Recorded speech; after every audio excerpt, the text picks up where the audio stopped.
Often, we find ourselves living from the head, and when any uncomfortable feelings come up and grip our hearts, we like to suppress them. Generally, we suppress those feelings with distractors. Possibly we drink or use other substances. We eat. We keep ourselves very busy. We sleep. We work more hours than needed, or any number of things to prevent us from feeling our emotions. Instead of allowing those feelings to come up and flow through us, we block those feelings. What we should do is allow them to come up, recognize them for what they are, shed some tears if necessary to release the pain, and then allow ourselves to let go of them. If we shut down and block the not so great feelings, then as a result, we block the great feelings. Our goal is not to numb ourselves, but to live very fulfilling and happy lives. This requires living from the heart space, and to live in the heart, you must allow your feelings to flow through you.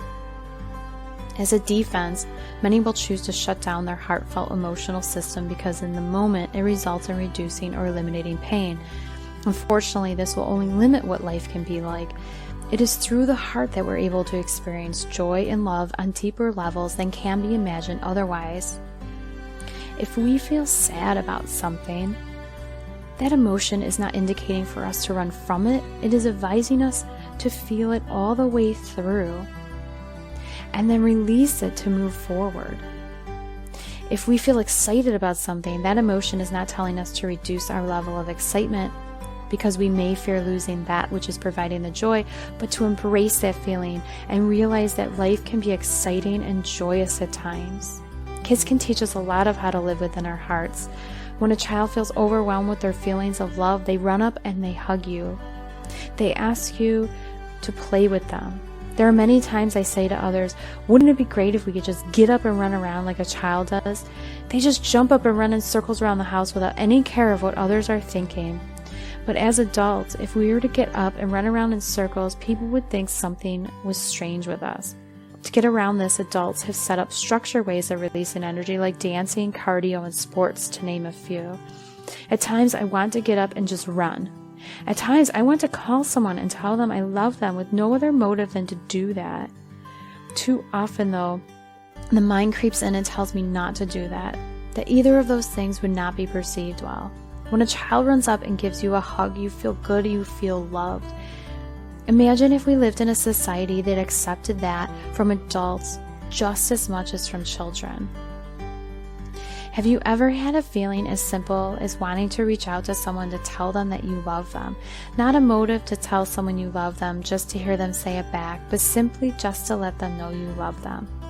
I believe many do, and they stop themselves from reaching out to say I love you, afraid of how they may be perceived.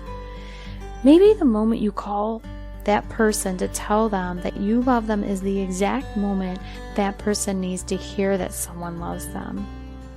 If we don't start sharing our hearts and love with others, then we will continue to have a society that fears showing and giving love, and instead opts to live in their minds and disconnected from their hearts.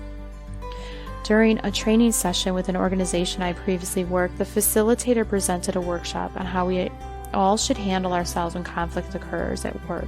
He was telling everyone to remove their emotion from the situation. The emotion wasn't necessary in the workplace. Immediately, I felt anger build up inside of my chest, and without much thought, I interjected and said that I didn't agree with that teaching. Continuing to say to the group that if someone needs to express emotions about a situation at work, then those emotions should be embraced and accepted. We are not robots. We are emotional beings who don't drop our feelings after the door shuts behind us. We carry our feelings with us, and it is important that our feelings are recognized and discussed with compassion and not instructed to be set aside and hidden. The result of holding back feelings is detrimental in the office and most likely when the person goes home to their loved ones. I have witnessed and believe that when we allow for open and true dialogue coming from the heart, then we will see more productivity in the workplace. When people feel heard and cared for, they are going to be more willing to open up and share all of their skills, which benefits the organization. When we are able to live from our heart, painful things may come up, but after we experience and release those painful feelings, we feel lighter and happier and are able to give more to others and experience more joy and peace in our lives. By living outside of the heart, we are saying that our emotions are not worthy of attention and that those should be hidden until the right time. Possibly when we're so far disconnected, we have to seek professional help since we shut that part down. This could be with a therapist or even a doctor when the disregard for emotions begin to manifest in our physical bodies. Our hearts break and hurt when we experience a loss. Many times our minds decide it doesn't want to feel that way again and begins to put up defenses or use distractors to block that pain from occurring again. Unfortunately, to live a full, joyful life, we can't do those things. We can't shut down to protect our heart. We may experience sadness for some time and our heart may hurt, but we allow those feelings to flow through ourselves, giving us the release we need and remaining open for the things that will bring joy to our lives. So imagine a relationship that's all about thoughts and words and never about feelings. It might be intellectual, it might provide, it might give physical safety, but is it inspiring? Does it bring joy? I think we have to think about our own relationship with ourselves the same way. Do we have a good enough relationship with ourselves and in touch with our own feelings that we feel inspired, that we feel joy? And if not, it's time to discern what part of our lives, if any, are we living within our hearts.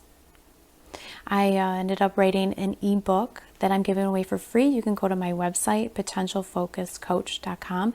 It's also down in the description. You can download it for free. I hope it helps you on your journey to becoming more connected with yourself and experiencing more joy and peace in your life.